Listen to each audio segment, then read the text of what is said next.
لەسەر ئەم بابەتە جڵەوی گروپە چەکدارەکان لەلایەن حکوومەتی عراقی و من میوانێکمەیە مەحموود عەگێلی میداری گشتی حیزبی ئۆمە بەڕێز عەگێلی ئەم کاتت باش ماوەیەک هێرشی گروپە چەکدارەکان بۆ سەرێزەکانی هاوپەیمانان و نێردە نێودەوڵەتەکان وەستا بوو بەڵامەکە بینین دیسانەوە دەستی پێ کردوێتەوە ئەم گۆڕانکاریە پەیوەندی بە ناوخۆی عێراقەوە هەیە یان نەخێر پەیوەندی بە دەرەوەی سنوورەکانی عێراقەوە.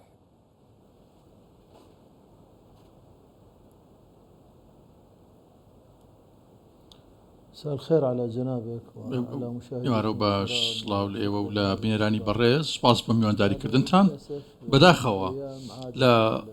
لەو ماوەیە دەبینین گرشی و نیگەرانی هەیە بۆی ئەو میلیشیانە ئەو موشەکانی میلیشیاکان چەند بنکێکیان کردوتە ئامانج ئەمە دەرەنجامی ئەو چێبڕچیە و منبلانی نێودەوڵەتیە لە ناوچەکە بەردەوامە بەتایبەت ئێران و ئەمریکا. بەڵام من و تۆ بە ڕوونی و ڕاشکاوی قسە بکەین ئیمڕۆ هەیبەت و بەهای عێراق و دامەزراوەی سەربازی وێزەکانی عێراق بە تەواوی دامەزراوەکان کە بە فرمانی سەرکردەی باڵای سەرکردەرەکان مامەڵە دەکات بەڵام بە جیاوازێک بکەین لە نێوان دامەزراوە سەربازی حکوومیەکان و لە نێوان میلیشیاکان ئەو میلیشیانێک کە تاکڕەوانە کە دەبینین لە دەرەوەی حکوومەت کار دەکەن ئێستا هێز ئەوانە کۆمەڵک هێزن کە ڕێگران لێ ناکرێت و ئاراستە ناکرێن و جڵەو ناکرێن و لە بەرژەوەندی سەروەری عێراق و سەرکردایەتی عێراق مامەڵە ناکەن و هەڵسکەوت ناکەن بەڵکو درێژە پێدەری سیاسەتی دەوڵەتی دیاریکراون لە چوارچێوەی عێراق و ئامانج و مۆڵگە مریشەکان دەکاتە ئامانج. ئێمە لە عێراق ڕێکەوترمان هەیە ڕێکەوتناوی نێودەوڵەتیمان هەیە لەگەڵ ئەمریکیەکان کە پێویستە ئەوان ڕێز لە سەروەری عێراق بکرد بە هەمان شێوەش بەڵام دەبینی سەرپێچی بەردەوام هەنەوە بەرپرسیارەتی حکوومەتی عێراقە نەک بەرپرسیارەتی میلیشیاکان بێت کە ژیانی هاوڵەتەن بخەنە ژێر هەڕەشەوە بە ڕاشکاوی قسە بکەین. ئەو میلیشیانە دەست درێژیان کردو سەر دەوڵەت و چەند ساڵێکە لەلایەنی ئابووری و لایەن و کەرتی دیکە باگرانێکی زۆرن و کاریگەریان هەیە لەسەر لایەنی جیاجار دەرچە بازرگانیەکان تەنانەت بازاڕی دراو و نەختینەیش ئەوان دەیانەوێت عێراق بخزێنە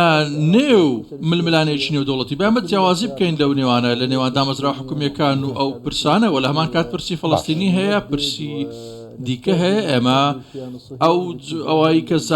کە ڕژێمی زاوی ئەنجامی داوە سەرکۆنەی دەکەین بەڵام سەرڕای ئەوەش ئەمە سیاسەتی دەوڵەتی عێراق کە ئێستا لەلایەن سەرۆکوەزیرانە نوێنەرایەتی دەکرێت لەلایەن وەزیری دەرەوە نوێنەرایەتی دەکرێت ناکرێت بەو شێوازە میلیشیاکان گاڵتە بە ئامن و ئاسایشی وڵاتە بکەن و ئەوەی لە دوو ڕۆژی ڕابردوو ڕوویدا بەردەوام من لە بەردومانکردن و ئاراستەکردنی موشە کە دەکرێت ژیانی هاوڵاتیان بخەنە ژێر هەڕەشەوە. باشە حکوومەتی عێراق شانەدات کە میلیشیا بڵێن گروپە چەکدارەکانی خستوەتە ژێر جۆرێک لە چاودێریەوە و هەروەها هەوڵی جڵەوگیری و کۆنتڕۆڵکردنیان نەدات بۆ ئەوەی نەبنە هەڕەشە لەسەر هێزەکانی هاوپەیمانان و نێردە نێودەوڵەتیەکان. تا چەند حکوومەتی عێراق لەم ئەرکەدا سەرکەوتوو؟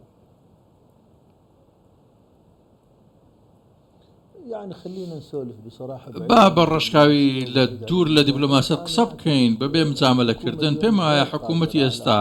لە توانای نییە جڵەوی ئەو میلیشیانە بکات. ئەوانە میلیشیای لادەرن و هێزەکانی خۆیان سەپاندووە بەسەر حکوومەت و بێجگە لەوەش پێویستە حکوومەت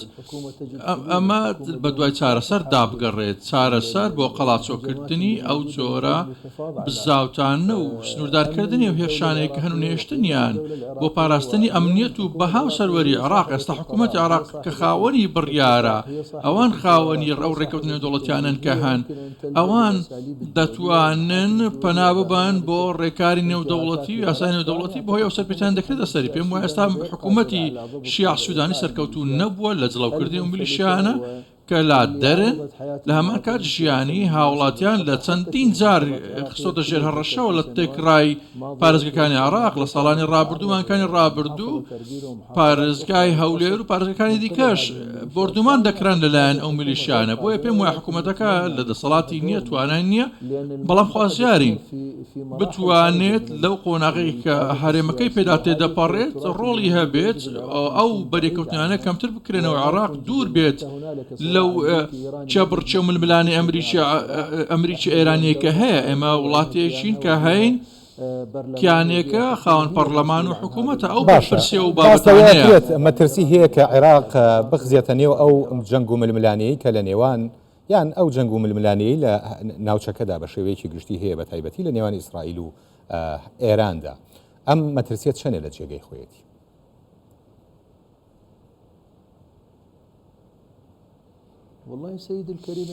بەڕێزم مەترسەکان گەوران ئێمە لە کاتێکی زۆر هەستیار داین لە ژیانی تەواوی هەرێمەکە ئێمڕۆ ئەو نیگەرانی و ئەو بەریکەوتن و کە هەن ئەو کوشتن و کردن ئامانجەی کە هەن بە ئاسایی تێپەڕ نابن بە ئاشتی کۆتان پێنەن هەمووان پێشبینی خراپ دەکەن دەبینین هۆشداری دەدرێت ئێران بۆ ئیسرائیل ئیسرائیل بۆ ئێران و عێراقیش دەبۆتە قوربانی خوازیارم کە لایەنی سیاسی و لایەنە ئەمنیەکان بیر لە بەرژەوەندی ئەو وڵاتە بکەنەوە بڕیاری پێویست لەلایەن خۆیانەوە بدرێت نەخزین نێو ئەو ململانەیە کە هەندێک لایەن و میلیشیا دەیانەوێت بیخزێنە ناو بەتابەت لە ڕوبەڕووبوونەوە لە بەریەکەوتن بەتابەتیش بۆ شانی هاوڵاتی گرنگە ئێمە ئەوە ڕەت دەکەینەوە ئێمە وەکو چۆن بردومانی ئەمریکیەکان ڕەت دەکەین بە هەمان شێوەش دەبێ ئەو جیا بکەینەوە جیاوازیش هەیە لە نێوان میلیشیاکانی حەشدی شەعبی و ئەو میلیشیانەشی کە لادەرن و ناپابندن پابندی حکوومەتی شیع سوودانی و ئەسا و ڕێنمایەکانی حکوومەت نابن لەو جێبڕچە ململانیانەدا کە خوێن ڕشتن ڕوودەدات قوربانی دروست دەبێت با ئێمە هەڵوێستی نەگۆڕمان هەبێت لە بەرژەوەندی گەلی عێراق و حکوومەتی عێراق هەندێک لەو گروپانە باس لەوە ئەکەن کە ئەبێ بە هێز با بڵێن هێزەکانی ئەمریکا و هاوپەیمانان لە عێراق دەربکرێن ئەمە ڕێگە ڕاستەکەیە یان نەخێر ئەکرێت بە ڕێگای دیبلۆماسی و بە ڕێگای یاسایی و شێوازی تر بژیرێتە بەر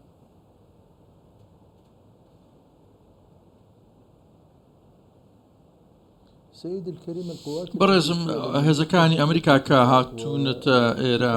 بەڕێکەوتن لەگەڵ حکوومەتێک لە دوایەکەکان ماونەتەوە لێرە بوون و هەواهەنگی هەبووە بەڕاشکاوی تێگەیشتێکی باشە بوو ئەگەر حکوومەتی شیع سوودانی بێت یاخود ئەوانی کە پێشووتر گەڵەکە بوون حکوومەتی ئەمریکا یاخود هێزەکانی ئەمریکا لە ڕوانگەی عێراقیەکان داگیرکەرە بەڵام لەلایەن لایەنی سیاسیەوە ڕێکەوتنی لەگەڵ دەکرێت بەڵام با بگەڕێنە ڕێگە سیاسیە دیپلۆماسیەکان کە عێراق پێویستە مامەڵەی پێوە بکات ئەنجومەن هەیە حکوومەت هەیە هەڵبژێردراون پێویستە پەنا بۆ ڕێکارە دیپلۆماسیەکان ببین بۆ کشانەوەی ئەو هێزانە بۆ ئەوەی پارێزگاری لەسەر وەری عێراق بکەین لە داعش و لە ئەوانەی دیکەش با ئیمڕۆ ئێمە بیر بکەینەوە پێویستمانە هەڵوێستێکی نەگۆڕمان هەبێت بەرامبەر بە